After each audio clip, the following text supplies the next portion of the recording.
Greetings comic lovers and welcome back to Casually Comics, the channel where we chat all things comics, from reviews of comics new and old, to history, to anecdotes, to wherever our whims take us. And today, it's history time. The best time. We're gonna take a look at a story that everybody will tell you is important, and they're actually right. That doesn't always happen. It's a good feeling. We're gonna take a look at the first comic to introduce the concept of the multiverse, which is now a core comic staple in both Marvel and DC. Some would even go so far as to say it's overused, but however you feel about it, it's definitely important. There are mega events surrounding it, expanding it, destroying it, reintroducing it, apex lexing it, just anything you can think of. But how did it come to be? Well, for that, we have the Silver Age Flash to thank. We have the Flash to thank for a decent amount of things. Thanks, Flash. But in this case, we have to thank both the first and the second Flash. Let me explain. But before I do, if you're always ready for some comic book history, hit that like button. So we've talked before about the rise of the Silver Age. If you missed out on that fun, you know the drill, card and link. The cliff notes, or too long didn't watch for those who really have no time, is that there was a superhero lull or burnout after World War II. This led to many superhero titles being cancelled and hence led to the end of the golden age of heroes, with only the strongest core members surviving, like Batman, Superman, Wonder Woman, etc. What followed after was a boom in other genre comics, especially horror, and the rise of EC comics. And EC comics, they went hard and they were not PG. They had a famous or infamous, depending upon who you talk to, not safe for work cover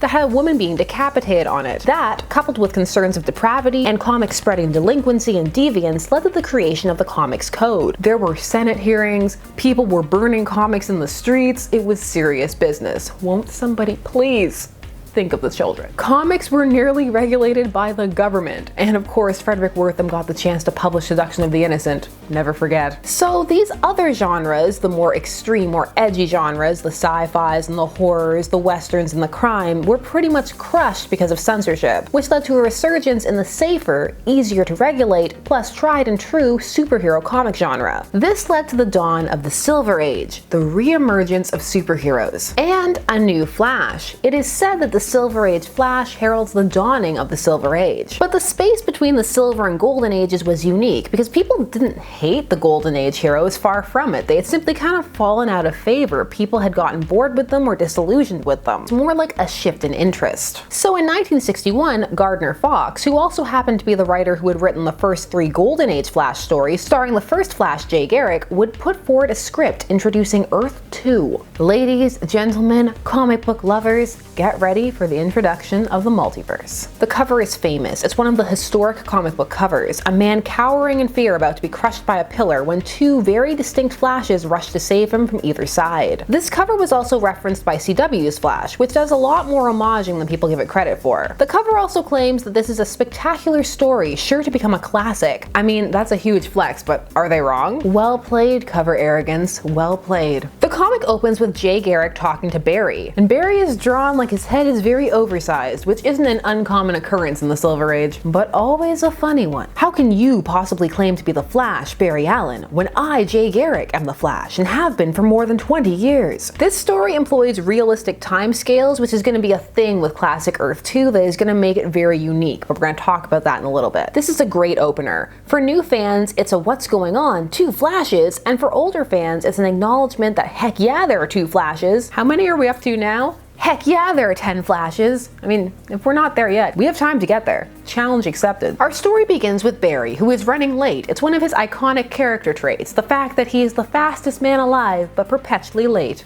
True irony. He's going to meet Iris, who's hosting a charity event, but she's not mad he's late, but that the magician she hired to entertain the kids is. And of course the kids that are being entertained are orphans. It's always orphans in early comics. Maybe Bruce can come to the show and pick one, but only if they have dark hair. That's the rule. Barry decides to help out by getting his good friend, the Flash, to come and entertain the kids instead. And Iris feels that that's a great trait. I mean, who doesn't want to watch the Flash? Lots of people. Look at the Flash's ratings. Topical jokes.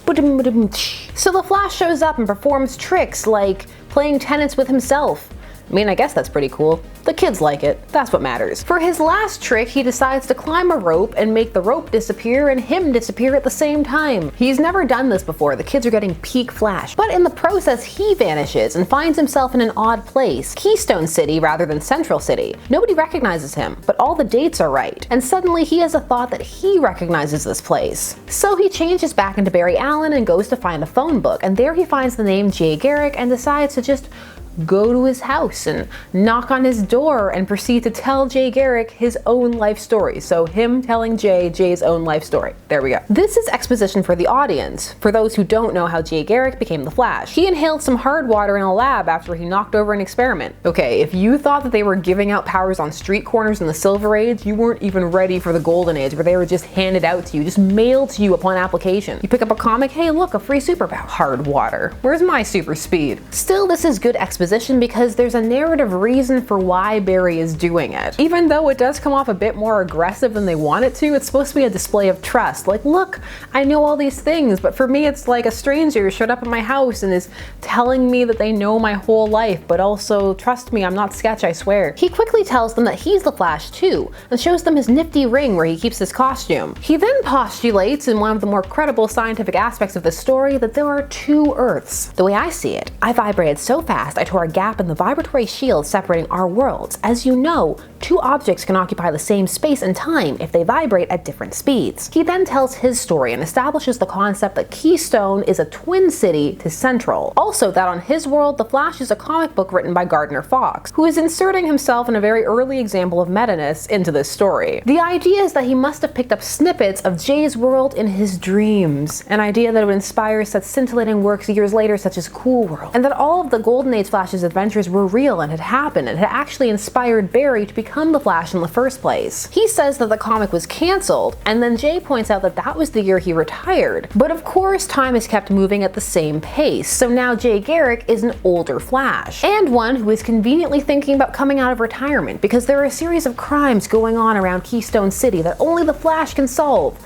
I guess. So what's better than one Flash? Two Flashes. Whoever those crooks are, they're in for double Flash trouble. Prepare for trouble. Make it double. I can't hear the word double without that happening to me. Pokemon has ruined me for life. Jesse. James. James had the best voice. Chapter 2. Silver Age comics love chapters. Doesn't matter how short they are. We see the dastardly villains who have teamed up. The Thinker, the Fiddler, and the Shade. They're sitting in a very classy hideout, talking about how they've each upgraded their tech and are ready to best the Flash, and each have a unique item to steal. They all get along so well and are so polite, it looks like they're part of like a villainous book club based on the furniture. Or this is just what I imagine a book club to be like. I'd like to be in a book club. Even a villainous one. First up, it's the Thinker, and he's out to steal the Neptune Cup. What is that? It doesn't really matter, it's fine. He's out to steal anything. Meanwhile, Jay and Barry have decided that the Scooby-Doo approach is the best way to do this, so they're each gonna split up and take on one of these villains, or investigate. Jay ends up going against the Thinker, who has a mind control cap that forces people to do his bidding, creating projections, etc. By increasing the energy given off by my brain to its fullest capacity, I can work scientific miracles. I'll let this slide.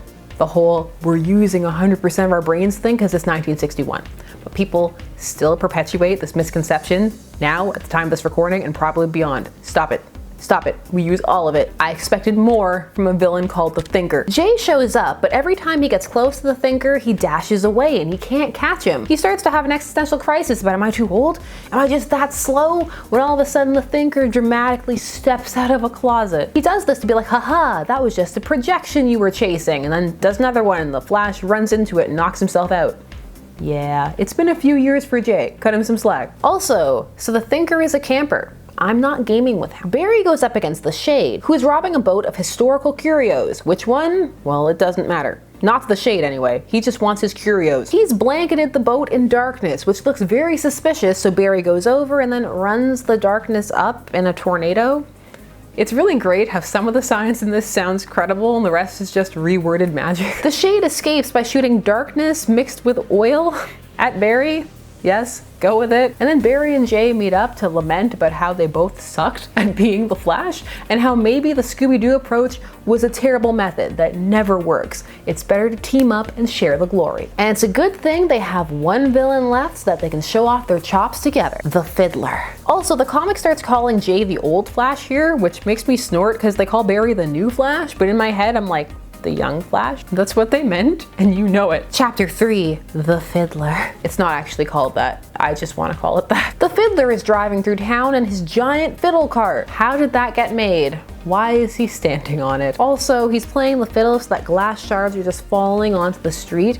He is the most dangerous of all of them. He needs to kind of up the cred because of his name, I guess. Also here, the cover panel actually happens. See, this is the best kind of cover bait. Something sensational, but that also actually occurs in the book. The Flashes find the car at the museum and proceed to say some hilarious things, such as, "There's the fiddle car. Nobody had noticed it there. The museum's in such an out-of-the-way place." 1. How outlandish are the cars that people wouldn't notice this happening? 2. He drove it down Main Street while he was causing tons of glass to fall and people probably died. I mean, they didn't show it because of the Comics Code Authority, but they're dead. 3. Don't do the museum like that, Jay. It's a wonderland of fun and learning. The Thinker and the Shade are back at their nice den of a lair, talking about how they both defeated the Flash, when they realize, wait, that's not possible. So they quickly come to the conclusion that there must be 2 Flashes and instantly go, the Fiddler. I still legit gasp. So they rush off to help him. The Flash's rogues are the best rogues. They're so supportive of each other, except when they're really petty, like Captain Cold. They're pettily supportive. It's interesting. They're a good bunch sometimes. What am I talking about? I just want to hang out with the Flash's rogues. The Shade even says, I hope we're not too late. That's adorable. But when they get there, the Fiddler not only has control over the Flashes and is making them dance, he's also making them rob the museum for him. Is that my dance? Stealing from a museum.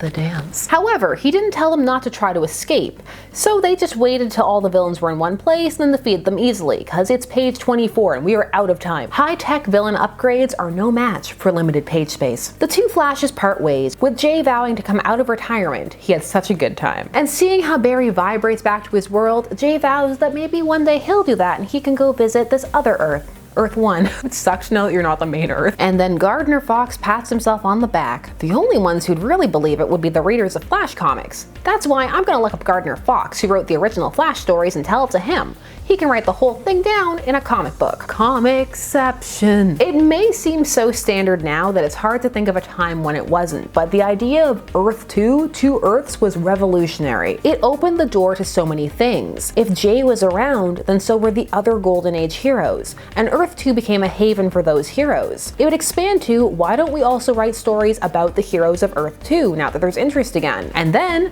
they could sell them on the same stands as Silver Age and Golden Age comics. The difference in time would lead to legacy heroes appearing on Earth 2, and some of them would even cross over to Earth 1, like Black Canary, who is the daughter of the first Black Canary, who would cross over to Earth 2 to be with Ollie. Oliver Queen. Really? I mean, I guess his chili really must be great. There would eventually be Superman and Batman tales from this Earth as well, with older versions of the heroes. And the concept would grow to, why just 2 Earths? These other Earths would begin to emerge. The reverse Earth, Earth 3, where the crime syndicate would hail from. More importantly, this would become a place where DC could put its acquired assets. For example, Fawcett Comics, so Captain Marvel, aka Shazam. He would get his own Earth. I want to be able to call him Captain Marvel again.